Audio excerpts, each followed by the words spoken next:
Hi dear, I am स्वागत है आपका CMHD पॉइंट यूट्यूब चैनल पर। माय डियर्स, यह बिहार विद्यालय परीक्षा समिति मैट्रिक बोर्ड का आपको मॉडल सेट है, जो बहुत ही BBA क्वेश्चन है, जो नेट इंटरनेट द्वारा जारी क्वेश्चन के उसी के अनुसार ही यह बनाया गया है।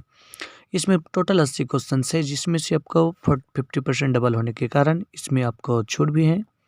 तो आप इस वीडियो को देखेंगे डियर। जो भी वीडियो इस वीडियो को नहीं देख रहे हैं, पहली बार देख रहे हैं, चैनल को सब्सक्राइब करेंगे और वीडियो को लाइक एंड शेयर जरूर करेंगे। वैसे कोरोना गाइडलाइन के अनुसार अभी इस सभी स्कूल कोचिंग संस्थान को बंद है, तो आप चाहे तो आप हमारे इस चैनल के साथ जुड़कर आप भली भांति सब कुछ आप ले सकते हैं। तो देखते हैं आइए वीडियो। ये इसके आपको जो भी है आपका ये उनके रूल्स रेगुलेशन से आप इसको समझते जाएंगे। तो चलते हैं। ये बिना किसी लेट किए हुए साइंस के टोटल 80 क्वेश्चंस, इसको मैं बिना डिस्लेशंस का मैं बताते चलूँगा ताकि वीडियो लॉन्ग ना हो। देखिए, सबसे पहले सबसे पहला क्वेश्चन है कि समतल दर्पण कैसे है। समतल दर्पण में अपतन कोण परावर्तन कोण के बराबर होता है, या अपतन कोण परावर्तन कोण के बराबर होता है। अपतन कोण परावर्तन कोण से बड़े होता है, या अपतन कोण परावर्तन कोण से छोटा होता है। तो देखेंगे समतल दर्पण में क्या होता है, अपतन कोण परावर्तन कोण के बराबर होता है। अपतन कोण परावर्तन कोण के बराबर होता है। Option B is the right answer. Next question देखते हैं। क्वेश्चन नंबर 2 है। देखिए कि जब प्रकाश एक माध्यम से दूसरे माध्यम में जाता है तब क्या होता है। जब प्रकाश एक माध्यम से दूसरे माध्यम में जाता है तो हो जाता है उसके प्रकाश की चाल में परिवर्तन होने के कारण होता है, या प्रकाश की चाल में परिवर्तन नहीं होने के कारण होता है, प्रकाश के रंग में परिवर्तन होने के कारण होता है, उपयुक्त में से सभी के कारण होता है। तो क्या हो जाता है, जब प्रकाश एक किरण एक माध्यम से दूसरे माध्यम में जाता है तब प्रकाश का अपवर्तन होता है, प्रकाश की चाल में परिवर्तन के कारण, यानी option C is the right answer.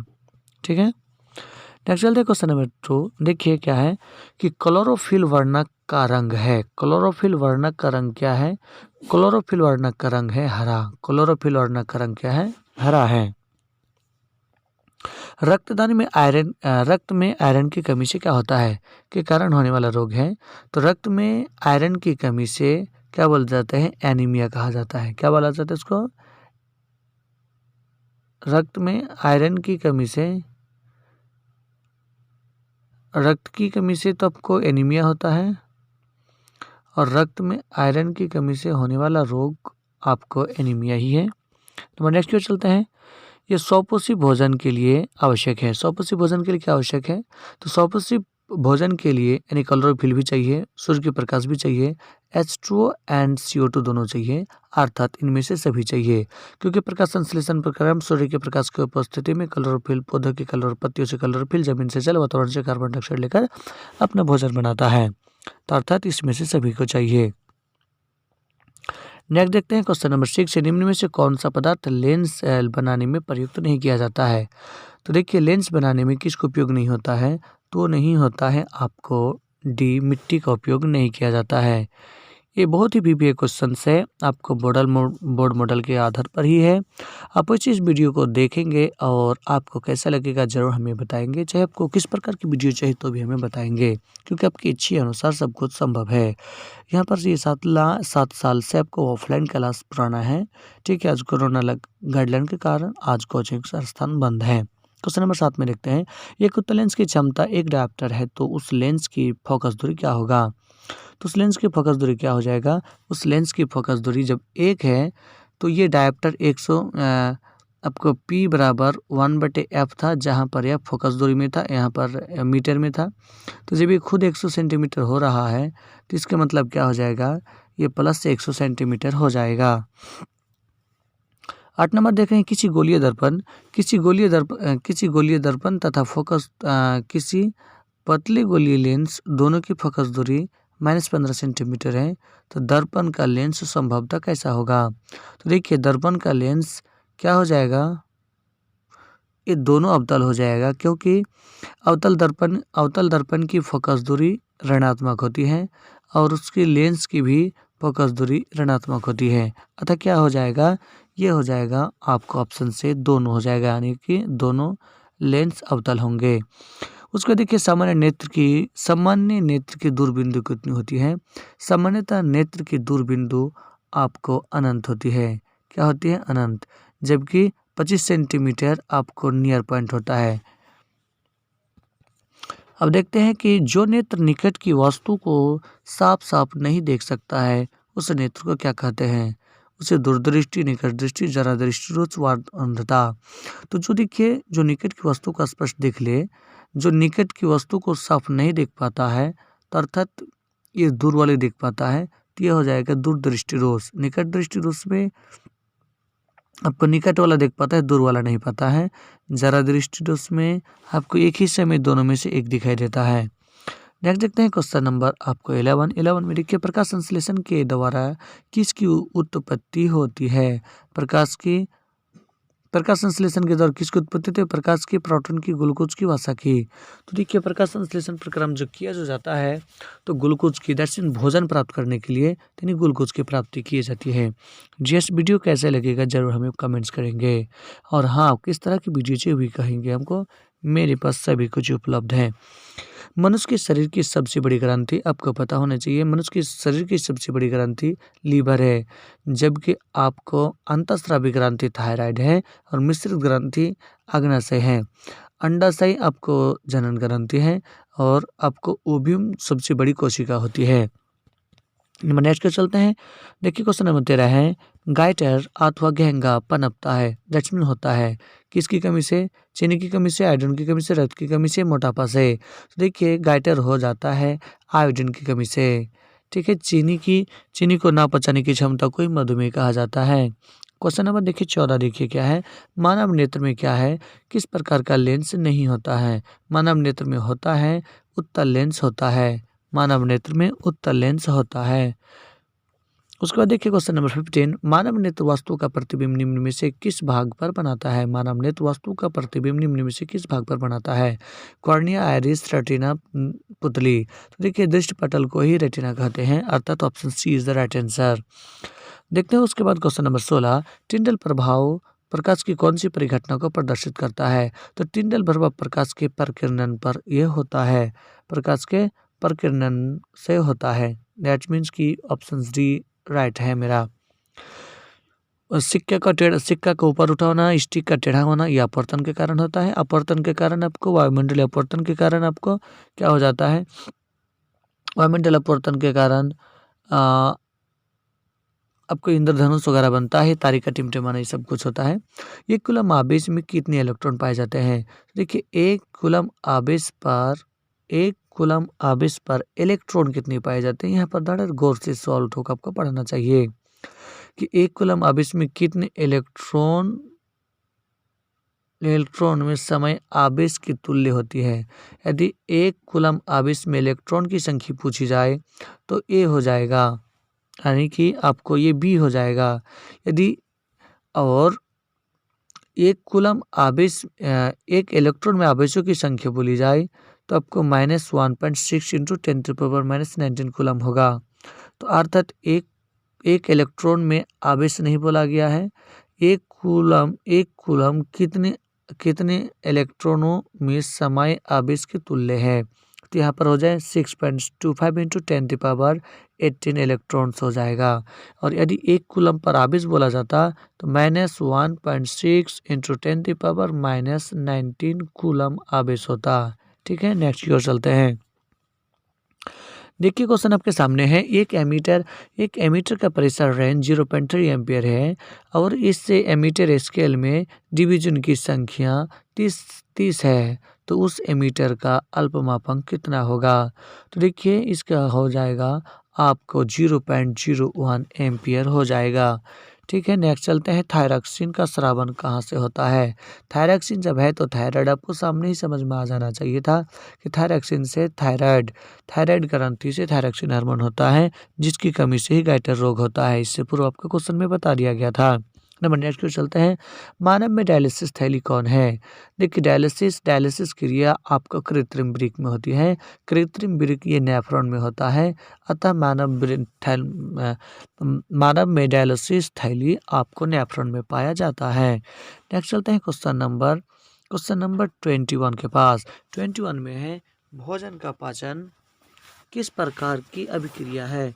भोजन की पाचन किस प्रकार की अभिक्रिया है। तो देखिए भोजन की पाचन आपको निश्चित तौर पर क्या हो जाएगा, आपको हो जाएगा उपचायन, क्योंकि भोजन उपचायन प्रक्रिया से पचता है। नेक्स्ट चलते हैं विद्युत आवेश का आशय मात्रक क्या होगा। तो विद्युत आवेश का आशय मात्रक कूलम होता है। विद्युत आवेश का आशय मात्रक कूलम होता है।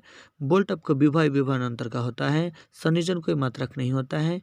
एम्पियर होता है विद्युत धारा का आशय मात्रक। नेक्स्ट ओर चलते हैं क्वेश्चन नंबर 23 के पास। देखिए अतिभरण के समय विद्युत परिपथ में विद्युत धारा का मान क्या होता है। तो अतिभारण के समय विद्युत धारा का मान अत्यधिक यानी कि बहुत अधिक बढ़ जाता है, अर्थात ऑप्शन सी मेरा राइट हो जाएगा। नेक्स्ट देखते हैं क्वेश्चन नंबर 24 के पास। 24 में देखिए क्या है कि 22, 32, 52 और 62 प्रतिरोध की 4 कुंडली को श्रेणी क्रम में 64 वोल्ट पर बैटरी पर से जोड़ा जाता है। पहली कुंडली की शुरू के बीच की विभवांतर कितनी हो जाएगी। तो इसको देखिए सूत्र लगाने के बाद यह पता चलेगा कि इसको आपको सॉल्व करने पर ये 8 वोल्ट प्राप्त करेगा। ठीक है, 8 वोल्ट प्राप्त करेगा, अर्थात ये आपको ए हो जाएगा। देखिए नेक्स्ट क्वेश्चन है एड्रिनल हार्मोन स्रावित होता है। एड्रिनल हार्मोन कहाँ से स्रावित होता है। तो एड्रिनल हार्मोन स्रावित होते है अधिवृक्क से। ठीक है, यानी एड्रिनल ग्लैंड से, जो अधिवृक्क में पाए जाते हैं। पीयूष ग्रंथि को मास्टर ग्रंथि कहते हैं। हाइपोथैलेमस में आपको ठंडा ताप गर्म का एहसास कराता है। एब्सिसिक अम्ल ये आपको ये भी हार्मोन ही होता है। पुष्पी पादप में लैंगिक जनन होता है। पुष्पी पादप में लैंगिक जनन होता है। आपको पत्तियों में होता है, फूलों में होता है, तना में होता है। इनमें से कोई में नहीं, किसी में नहीं होता है। तो होता किस में, ये फूलों से होता है। तो नेक्स्ट पे चलते हैं क्वेश्चन नंबर 27। देखिए 27 में है निम्नलिखित में से कौन लैंगिक जनन संचरित रोग है। देखिए गोनोरिया, सिफिलिस, एड्स सभी। तो देखिए सभी से होता है, क्योंकि आपको गोनोरिया और सिफिलिस ये आपको जीवाणु जनित रोग होता है, जबकि एड्स आपको HIV एड्स होता है, जो लैंगिक जनन संचरित रोग है।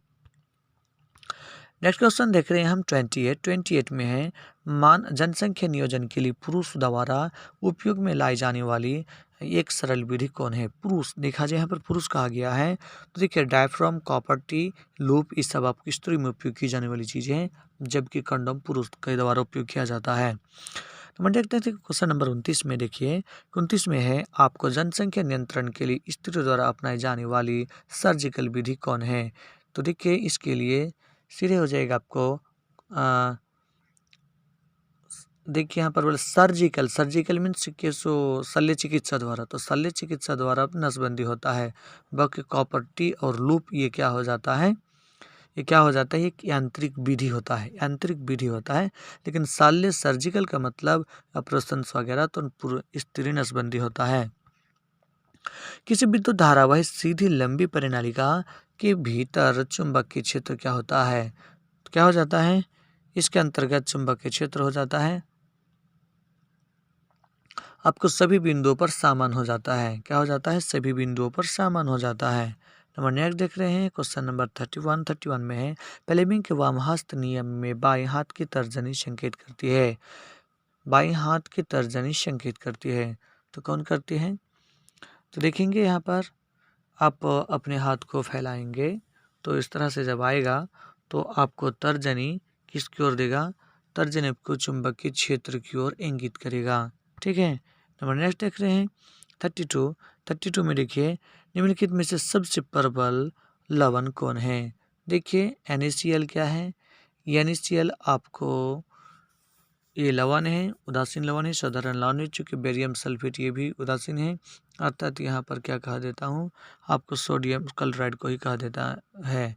उसके बाद देखते हैं क्वेश्चन नंबर 33 में देख रहे हैं सरलतम हाइड्रोकार्बन कौन है। सरलतम हाइड्रोकार्बन कौन है, तो सरलतम हाइड्रोकार्बन आपको मीथेन होता है, जो आपको पहला यौगिक, पहला तत्व होता है, जो एल्केन ग्रुप का, सामान्य ग्रुप का प्रथम सदस्य होता है। उसके बाद 34 में देख रहे हैं कार्बन डाइऑक्साइड। कार्बन डाइऑक्साइड से संयोग कर क्या बनाता है? कार्बन हाइड्रोजन से संयोग करके क्या बनाता है? तो सीधे आपको पता होना चाहिए कि कार्बन और हाइड्रोजन की मिलकर बनी यौगिक को हाइड्रोकार्बन कहते हैं। That's mean option number B is the right answer. Mendeleev पावर सरणी में क्षैतिज गतिरोध को क्या कहा जाता है? मैंडलीव पावर सरणी में क्षैतिज गतिरोध को इसको क्या कहा जाता है?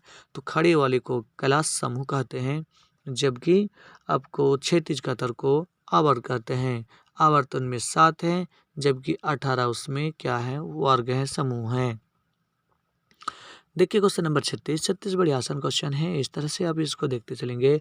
पश्चिम की ओर प्रक्षेपित कोई धन आवेशित कण अल्फा कण किसी चुंबकीय क्षेत्र द्वारा उत्तर की ओर विक्षेपित हो जाता है तो चुंबकीय क्षेत्र की दिशा क्या होगी? तो चुंबकीय क्षेत्र की दिशा हो जाएगी आपको ऊपरी मुखी हो जाएगी।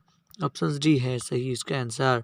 37 नंबर में देख रहे हैं विद्युत और चुंबकत्व विद्युत और चुंबकत्व में घना संबंध है, इसका पता लगाया था। विद्युत और चुंबकत्व के संबंध में घना संबंध है। यह घटना सबसे पहले आपको अरेस्टेड ने लगाया था, जो अरेस्टेड के नियम के नाम से जाना जाता है।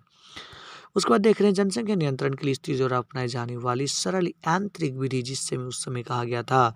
तो उस समय जब कहा गया था तो उसी समय हम बता दिए कि कॉपर्टी महिला द्वारा एक यांत्रिक विधि होता है, अर्थात यहाँ पर आपका राइट आंसर कॉपर्टी हो जाएगा, जबकि कर्णो पुरुष का यांत्रिक विधि है।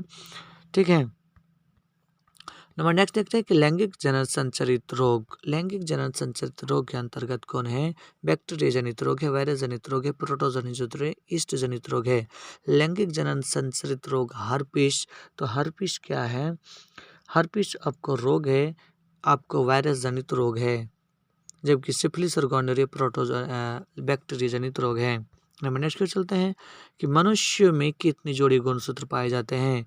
यदि जोड़ी बोली जाए तो आपको 23 जोड़ा है, यदि संख्या बोली जाए तो 36 है, लड़कों में बोला जाए तो XY क्रोमोसोम पाए जाते हैं, और स्त्री में बोला जाए तो XX पाए जाते हैं। आप भली भांति समझ गए होंगे।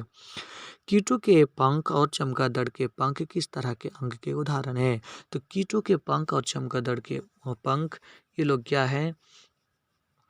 देखिए बोला कि जिसकी उत्पत्ति सामान्य हुई हो और उसके कार्य अलग अलग लिया गया, सॉरी, यानी कि जो अलग अलग से उत्पत्ति हुई और एक जैसा काम लिया गया हो उसे समवृद्धि अंग कहे गए हैं। यहाँ पर कीटों के पंख और चमगादड़ के पंख अलग अलग हैं, इसलिए समवृद्धि अंग कहलाता है। नंबर नेक्स्ट देखते हैं परिनालिका में धारा प्रवाहित तो होती है तो यह प्रदर्शित करता है, धारा प्रदर्शित करता है तो क्या कहलाता है? चुंबकीय गुण, आकर्षण गुण, प्रतिकर्षण गुण या विद्युत बल। तो क्या हो जाता है? इसका राइट आंसर हो जाता है आपको चुंबकीय गुण। जिस वीडियो से थोड़ा सा भी आपको पसंद आए तो वीडियो को लाइक एंड शेयर जरूर कीजिएगा। इस बंद में आप जैसा चाहिए आप वैसे वीडियो ले सकते हैं, आप हमें कमेंट जरूर कीजिएगा। गर्म जल प्राप्त करने के लिए हम सौर जल तापक का उपयोग किस दिन नहीं कर सकते हैं? धूप वाले दिन, बादलों वाले दिन, गर्म दिन या पवन वायु वाले दिन? यहाँ पर कहा क्या गया है कि आपको गर्म जल प्राप्त करने के लिए सौर जल तापक से, यानी कि सूरज से गर्मी प्राप्त करना चाहते हैं तो बादल वाले दिन में नहीं होगा, क्योंकि सूरज दादा को बादल भैया उसको छुपा के रखेंगे, इसलिए ऐसा होने वाला नहीं होगा। कोई धातु ऑक्सीजन के साथ अक्षय अभिक्रिया कर उच्च गलनांक वाला यौगिक निर्मित करता है, यह यौगिक जल में विलय है। यह क्या हो सकता है? कैल्शियम कार्बन, सिलिकॉन या लोहा? तो यह होने वाला है कैल्शियम। फिर से एक बार समझ लीजिए, कोई धातु ऑक्सीजन के साथ अभिक्रिया कर उच्च गलनांक वाला यौगिक निर्मित करती है, यह यौगिक जल में विलय भी होता है, वह तत्व कैल्शियम कहलाता है। नंबर नेक्स्ट को चलते हैं। क्वेश्चन नंबर 45 देख लीजिए।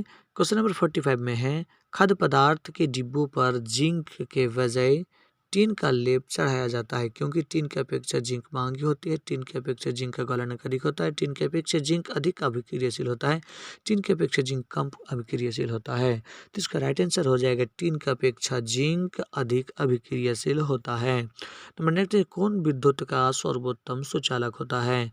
जस्ट वीडियो को ध्यान से देखेंगे आप। कौन विद्युत का सर्वोत्तम सुचालक है? देखिए सर्वोत्तम सुचालक सिल्वर होता है।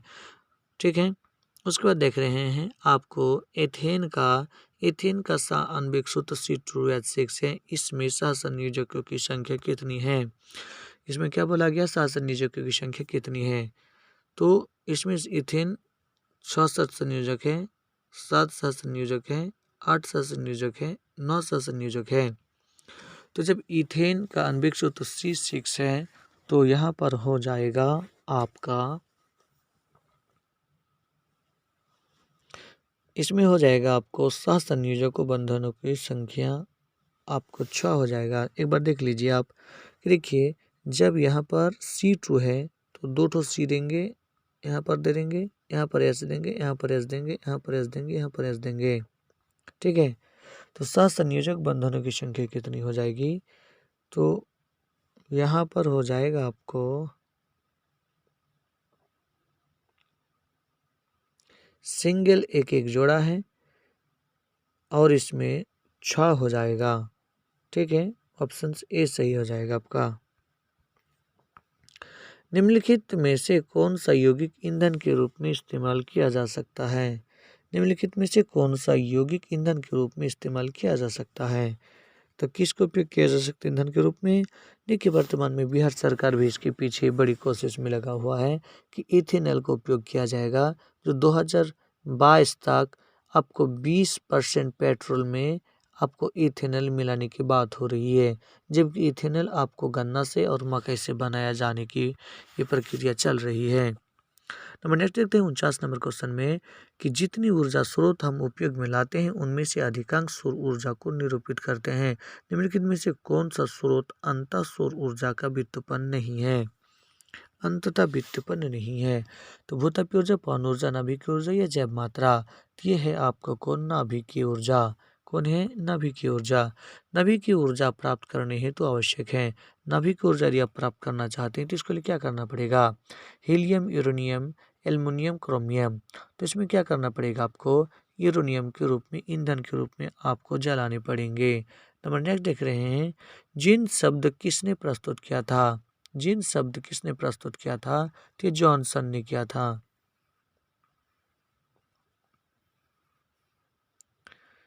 जिन शब्द किसने किया था?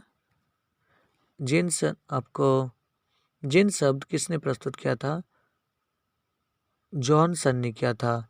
लेमार्क ने, मेंडल ने आपको मटर पर प्रयोग किया था, जिसे फादर ऑफ जेनेटिक्स कहा जाता है। नंबर नेक्स्ट को चलते हैं, क्वेश्चन नंबर 52। मेंडल के एक प्रयोग में लंबे मटर के पौधे जिनके बैंगनी पुष्प थे का संकरण बौने पौधे जिनके सफेद पुष्प थे से कराया गया था। इनकी संतति के सभी पौधों में पुष्प बैंगनी रंग के थे, परंतु आधे बौने थे। इससे कहा जा सकता है कि लंबे जनक पौधे की आनुवंशिक रचना थी। कैसा थी?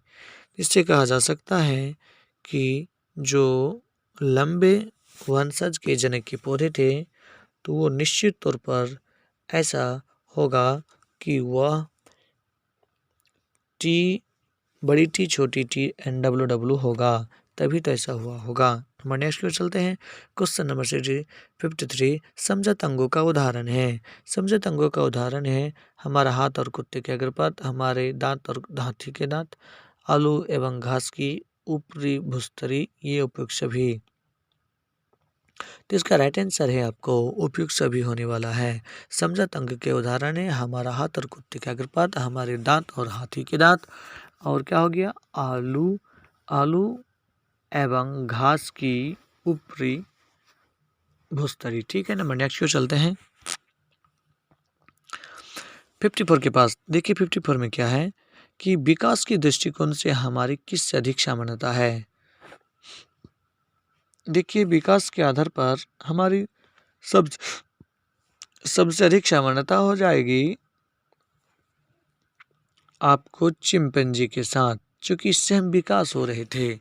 और यदि सामान में देखेंगे तो चीन के विद्यार्थी के आदमी ही होगा। तो यहाँ पर चीन की चिंपैंजी है, क्योंकि अब हम तो चीन के विद्यार्थी मनुष्य हैं, तो मनुष्य का पूर्वज कौन था? चिंपैंजी था। नंबर नेक्स्ट देख रहे हैं क्वेश्चन नंबर 55 कि निम्नलिखित में से कौन जैव अनिम्नीकरण पदार्थ है। तो जैव अनिम्नीकरण देखिए कागज भी थे, वाहित मल भी है, ठीक है, लेकिन डीडीटी क्या है, ये जल्दी ख़त्म नहीं होता है, अर्थात ये आपको जैव नॉन बायोडिग्रेडेबल सब्सटेंस वेस्टी जैव अनिम्नीकरण पदार्थ कहलाते हैं। जीवद्रव्यमान ऊर्जा स्रोतों का उदाहरण निम्नलिखित में से कौन नहीं है। पेट्रोलियम, गोबर गैस, नभिकीय ऊर्जा या कोयला। तो इसका राइट आंसर क्या हो जाएगा, इसका राइट आंसर आपको नाभिकीय ऊर्जा हो जाएगा। नंबर नेक्स्ट की ओर चलते हैं क्वेश्चन नंबर 57। देखिए हमारे शरीर का पीएच कितने पारस के बीच से कार्य करता है। तो हमारे शरीर का जो पीएच मान का पारस है ये काम करता है 7.0 टू 7.8 तक के बीच काम करता है। नंबर नेक्स्ट देखिए तो आप आगे की ओर जाते हैं 58 में देखिए कौन सी गैस उत्सर्जित होगी जब धातुएं जल के साथ अभिक्रिया करेंगी। कौन सी गैस उत्सर्जित होगी जब धातुएं जल के साथ अभिक्रिया करेंगी। डियर्स यदि आप पहली बार देख रहे हैं और अभी तक आप वीडियो को लाइक नहीं किए हैं, चाहे वीडियो को शेयर नहीं किए हैं, तो प्लीज़ कर दीजिए कि जब तक आप वीडियो को लाइक एंड शेयर नहीं कीजिएगा तब तक वीडियो वायरल नहीं होगा, तब तक चैनल का कोई विकास नहीं होगा। और हाँ, आपको कैसा चाहिए आप हमें कमेंट पर ज़रूर बताएंगे। तो इसका राइट आंसर हो जाएगा आपको option C is the right answer of this question. देखिए 59 में क्या है, 59 में है कि आपको इलेक्ट्रॉन के हस्तांतरण से बने यौगिक कहलाते हैं। इलेक्ट्रॉन के हस्तांतरण से बने यौगिक को क्या कहा लेते हैं, तो उसको क्या कहलाते हैं, तो इसको कहते हैं विद्युत सहसंयोजक बंधन। विद्युत सहसंयोजक बंधन option B is the right answer. आपको लॉन्ग डिस्टिलेशन चाहिए या नहीं ये भी हमको बताइएगा, किससे धीरे धीरे करूं, किससे लॉन्ग टाइम में करूं। संगमरमर का रासायनिक सूत्र कैल्शियम कार्बोनेट, इसी को चूना पत्थर कहते हैं, इसी को ही आपको खड़िया भी बोलते हैं, चक भी बोलते हैं, कैल्शियम कार्बोनेट भी बोलते हैं, संगमरमर भी बोलते हैं। नेक्स्ट चलते हैं क्वेश्चन नंबर 61 के पास। देखिए 61 में क्या है, कॉपर चूर्ण को वायु में गर्म करने पर उसके सतह पर कॉपर ऑक्साइड की एक परत जम जाती है। इस परत का रंग कैसा होता है। तो इस परत का रंग कैसा हो जाता है, इस परत का रंग आपको काला हो जाता है। कैसा हो जाता है, काला हो जाता है। नंबर नेक्स्ट देख रहे हैं क्वेश्चन नंबर 62 में ऐसा हो गया अभिक्रिया आपको कॉपर ऑक्साइड प्लस जल को जो कॉपर के साथ किया तो किसका अपचयन हुआ और किसका उपचयन हुआ। तो देखिए रिडक्स अभिक्रिया का उदाहरण है एक कॉपर ऑक्साइड का अपचयन हुआ, ठीक है, यानी कि इसमें हाइड्रोजन का योग हुआ और ऑक्सीजन का त्याग हुआ। तो ऑक्सीजन के त्याग को अपकरण कहते हैं, हाइड्रोजन की योग को भी अपकरण कहते हैं, ऑक्सीजन की योग के ऑक्सीकरण कहते हैं। इस प्रकार हो गया। आपको नेक्स्ट की ओर चलते हैं। नेक्स्ट क्वेश्चन नंबर 63 देखिए आप। 63 में ओजोन परत पाई जाती है। तो ओजोन परत कहाँ पाए जाते हैं, तो ओजोन परत पाए जाते हैं एस्ट्रोस्फीयर से पाया जाता है। उसके बाद देखते हैं निम्न में से कौन एक जलीय आहार श्रृंखला है। निम्न में से कौन एक जलीय आहार श्रृंखला है। देखिए जल होना चाहिए, घास बकरी तो मैदान के लिए हो गया, सेवल ऊँट मछली ये भी तो आपको मछली बाग बगीच हो गया। उसके बाद घास जलीय कीट मछली मनुष्य। तो देखिए घास मछली मनुष्य आपको बोला है जलीय, क्या होना चाहिए, जल होना चाहिए। तो जल होने के लिए सेवल कीट एंड मछली option B is the right answer. 65 में देखते हैं तो क्या है, 65 में कोई बिलियन लाल लिटमस को नीला कर देता है तो इसका पीएच मान संभवतः क्या होगा। जब कोई बिलियन लाल लिटमस को नीला कर देता है अर्थात वो क्या कहलाएगा, वो क्षार होगा। क्या होगा, क्षार होगा। तो क्षार का मतलब क्या हो गया, 7 से बड़ा होना पड़ेगा अर्थात 10 हो जाएगा। एसिटिक अम्ल के पास आते हैं। एसिटिक अम्ल का तनु विलयन के बारे में कौन सा अवलोकन सत्य है। यह सिरका सी गंध देता है, यह प्याज से गंध देता है, यह सड़े अंडे सी गंध देता है, यह सड़े मांस सी गंध देता है।